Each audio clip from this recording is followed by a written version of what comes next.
ખૂબ સરસ જોરદાર તાળી આયુષી માટે.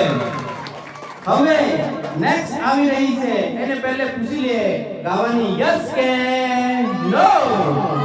ગાવાની છે યસ કે નો. માધવી મારી સી ટંડે